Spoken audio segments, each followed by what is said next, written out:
I'm going to discuss about the topic of the Philippine caricature and editorial cartoon.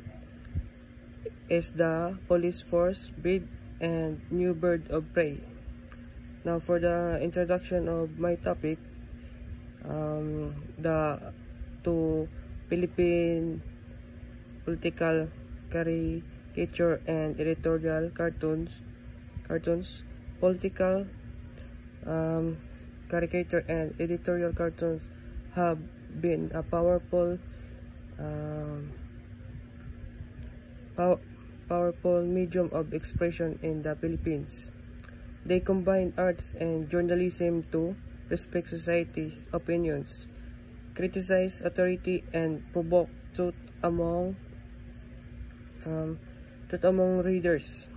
The cartoons are more than just humorous drawing. They are visual commentaries that mirror to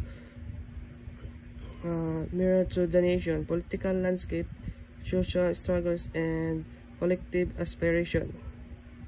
The story of the editorial cartoons is in the Philippines dates back to the late 19th century during the Spanish colonial era. At that time, the country during Spanish colonial era was under strict colonial rule, and upon criticism of the government was dangerous. Despite this, Filipino reformists and intellectual funds creative ways to express dissent, like Dr. Jose Rizal, the country's national hero, was among the first to use the caricature as a weapon against colonial oppression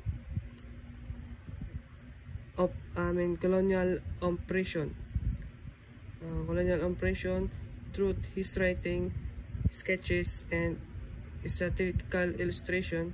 He exposed the abuses and hypocrisies of Spanish friars and officials. Rizal's work demonstrated how art will challenge authority and inspire awareness among the people, even under censorship and repression.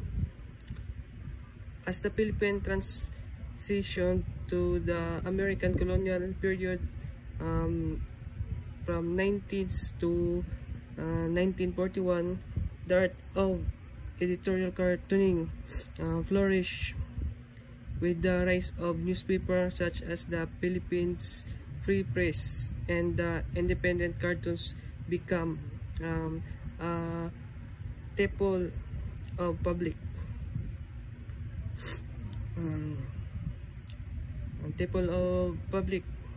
discourse. Filipino artists like Tony Velasquez, who created the famous comic strip Kinkoy, helped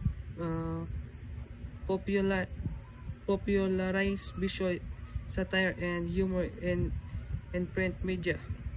Editorial cartoons during this time tackled a wide range of issues: politics, colonial policies, corruption, freedom, and governance.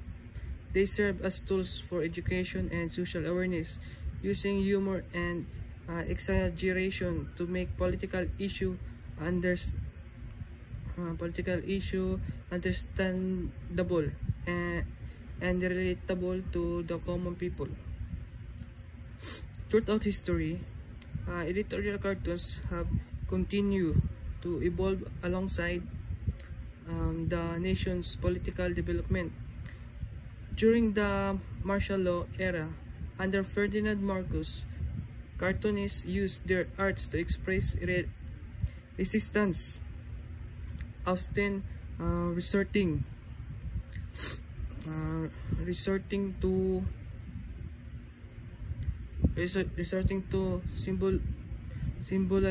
symbolism to bypass government censorship.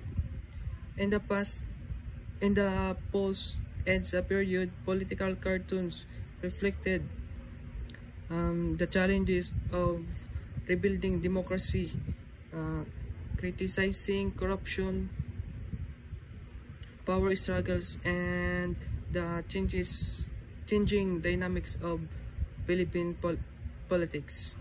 In the digital age, cartoonists now share their work through social media, allowing message to reach such wider audience instantly.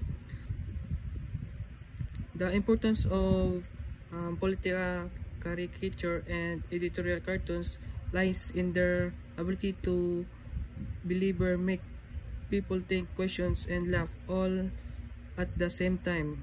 A single drawing can summarize an entire political issue, express public frustration, or expose societal hypocrisies.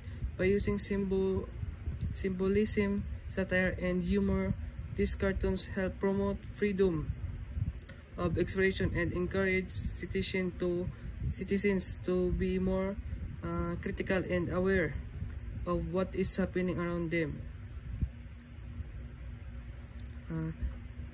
In essence, political caricature and editorial cartoons are reflections of Philippines society, creative, outspoken, and resilience.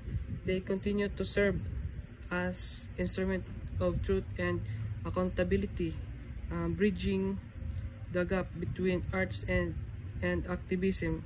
From Rizal time to the present, they remind Filipinos that humor and art are not just form of entertainment but also powerful tools for social changes and political awareness.